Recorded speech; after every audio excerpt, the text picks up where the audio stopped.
ભાવનગર એરપોર્ટથી મુંબઈ માટે નવી ફ્લાઇટ સેવા શરૂ કરવામાં આવી છે, જેના કારણે શહેરની એર કનેક્ટિવિટી વધુ મજબૂત બની છે. સ્પાઇસજેટ દ્વારા અગાઉ ફ્લાઇટ સેવા બંધ થયા બાદ સ્થાનિક લોકો અને જનપ્રતિનિધિઓ દ્વારા સતત રજૂઆતો કરવામાં આવી હતી, જેના પરિણામે ઇન્ડિગો દ્વારા નવી સેવા શરૂ કરવામાં આવી છે.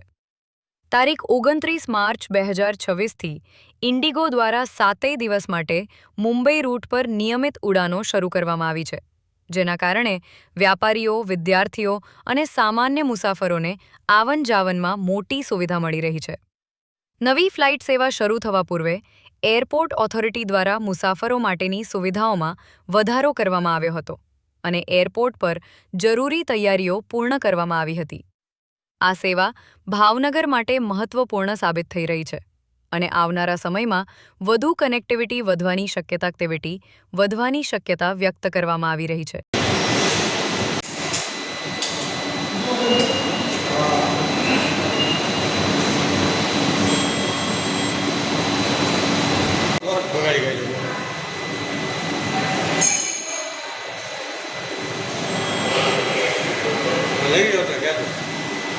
मार्केटिंग की टीम शायद आई थी, आप लोग शायद गए भी होंगे फोन में. तो उनका कहना ये है कि नवी मुंबई से इनफ कनेक्टिंग फ्लाइट्स हैं. બે 3 મિનિટ સ્ટાર્ટ કરીએ, તમે બધા સેટ થઈ જાઓ પછી स्टार्ट करिए. ये नॉर्मली ये होता है कि अगर मान लीजिए आपकी कोई फ्लाइट भावनगर से चेन्नई है या भावनगर से रेडी है,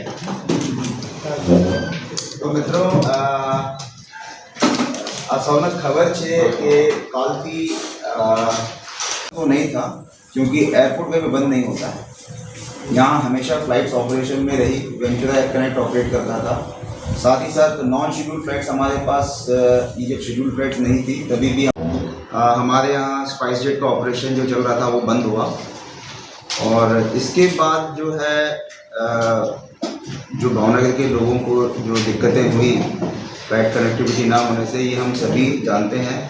और हमारे जो यहाँ की लोकल एमपी मैडम हैं, ऑनरेबल एमपी मैडम हैं, उनके प्रयासों से के लिए पूरी भावनगर की जनता को और हमारे लोकल एमपी मैडम हैं, हमारे ऑनरेबल मिनिस्टर साहब हैं, सभी को बहुत बहुत बधाई.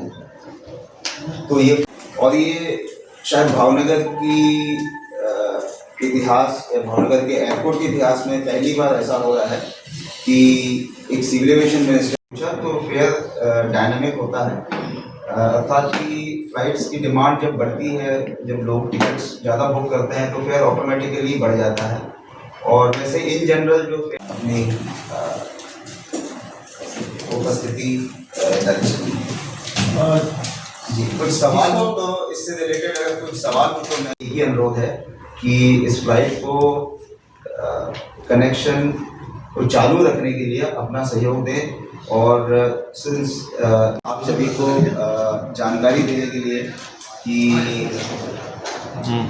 और सारे जो हमारे मीडिया के माध्यम से सारे जो वर्ग के लोग हैं, भावनगर की जनता है, और इन सभी को मेरा बहुत बहुत